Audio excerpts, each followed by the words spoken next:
ashimwe. Murabona ko turi ahantu nababwiraga kuri Jomo Kenyatta Airport. Turi kumwe n'umukozi w'Imana Prophete Manivuga cyangwa se Jean Pierre.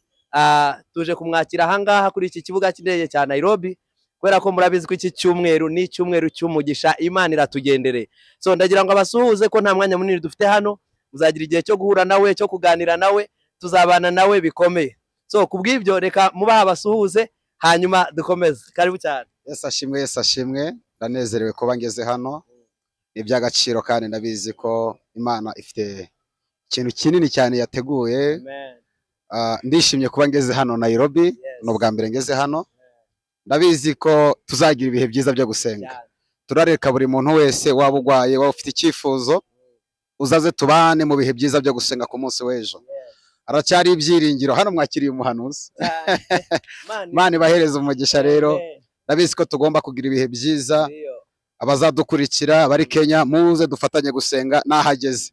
Imana iduhana umugisha, murakoze. Amen, amen. So murabyumvira, ijwi ryo muri bakora imeze neza, amavuta ni yose, ikirere ni cyakindi cyo hejuru, kuri Six Wings tuguruka, kuri TC tuguruka, ibintu byose ni kwa kundi. Nade urabyumva gute? Ni ibyishimo byinshi cyane ko twari tubitegereje igihe kirekire. Turashima Imana yamuyoboye ikaba yamugejeje hano amahoro. Ubundi ibindi byose rero nibaze birebere. Murakoze cyane. Reka twakire Reverend Saiba nawe twazanye mu rugero rwo kwakira umukozi w'Imana, agira ikintu abwira abana n'abararika kugira ngo iki cyumweru guhera ku wa kabiri tuzabane nabo kugera ku cyumweru. Wandugu watazamaji wapenzi, na wasalimu katika jina la Yesu Kristo mahali ambapo mulipo, kwa wale ambao sasa ni mchana na kwa wale ambao sasa ni usiku.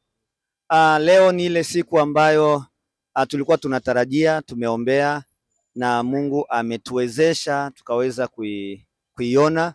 Tuko katika airport, tuko katika airport na tayari mgeni wetu amefika, Maniravuga yuko pamoja nasi. Kwa hiyo tunawaalika nyinyi nyote katika mkutano ambao utaanza kesho.